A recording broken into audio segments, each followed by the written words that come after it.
माँ दुर्गा की 9 शक्तियों में का दूसरा स्वरूप ब्रह्मचारिणी का है। यहाँ ब्रह्मा शब्द का अर्थ तपस्या है। ब्रह्मचारिणी अर्थात तप की चारिणी, तप का आचरण करने वाली। कहा भी जाता है वेदस्य तत्व तपो ब्रह्मा, वेद तत्व और तप ब्रह्मा के शब्द अर्थ है।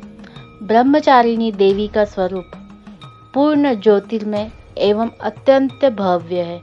इनके दाहिने हाथ में जप की माला एवं बाएं हाथ में कमंडलू रहता है।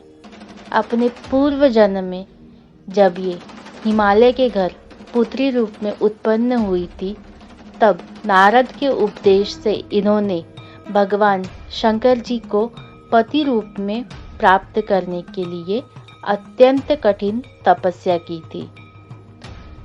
इसी दुष्कर तपस्या के कारण इन्हें तपश्चारिणी के नाम से अभिहित किया गया है। 1000 वर्ष उन्होंने केवल फल मूल खाकर व्यतीत किए थे। 100 वर्ष तक केवल शाक का निर्वाह किया था। कुछ दिनों तक कठिन उपवास रखते हुए खुले आकाश के नीचे वर्षा और धूप के भयानक कष्ट सहे।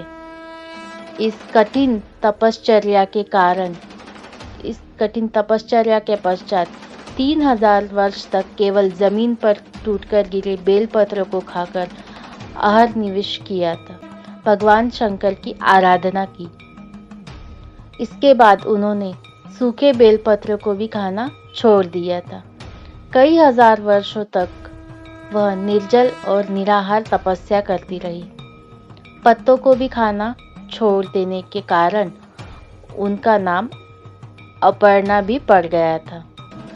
कई हजार वर्ष की इस कठिन तपस्या के कारण ब्रह्मचारिणी देवी का वह पूर्ण जन्म का शरीर एकदम क्षीण हो उठा। अत्यंत कृशकाय हो गई थी वह, और उनकी यह दशा देखकर उनकी माता मैना देवी अत्यंत दुखित हो उठी। उन्होंने उन्हें उस कठिन तपस्या से विरत करने के लिए आवाज दी, उमा, अरे नहीं, ओ नहीं। तब से देवी ब्रह्मचारिणी का पूर्व जन्म का एक नाम उमा भी पड़ गया था। उनकी इस तपस्या से तीनों लोकों में हाहाकार मच गया था। देवता, ऋषिगण, सिद्धगण, मुनि सभी ब्रह्मचारिणी की इस तपस्या को देखकर अभूतपूर्व पुण्यकृत बताते हुए उनकी सराहना करने लगे। अंत में पितामह ब्रह्मा जी ने आकाशवाणी के द्वारा उन्हें संबोधित करते हुए प्रसन्न स्वरों में कहा, हे देवी, आज तक किसी ने ऐसी कठोर तपस्या नहीं की है। ऐसी तपस्या तुम्ही से संभव थी। तुम्हारे इस अलौकिक कृत्य की चतुर्दिक सराहना हो रही है। तुम्हारी मनोकामना सर्वतोभावेन परिपूर्ण होगी। भगवान चंद्रमौली शिवजी तुम्हें पति रूप में प्राप्त होंगे। अब तुम तपस्या से विरत होकर घर लौट जाओ। शीघ्र ही तुम्हारे पिता तुम्हें बुलाने आ रहे हैं। माँ दुर्गा जी का यह दूसरा स्वरूप भक्तों और सिद्धों को अत्यंत फल देने वाला है। इनकी उपासना से मनुष्य में तप, व्यायाम, वैराग्य, सदाचार और संयम की वृद्धि होती है।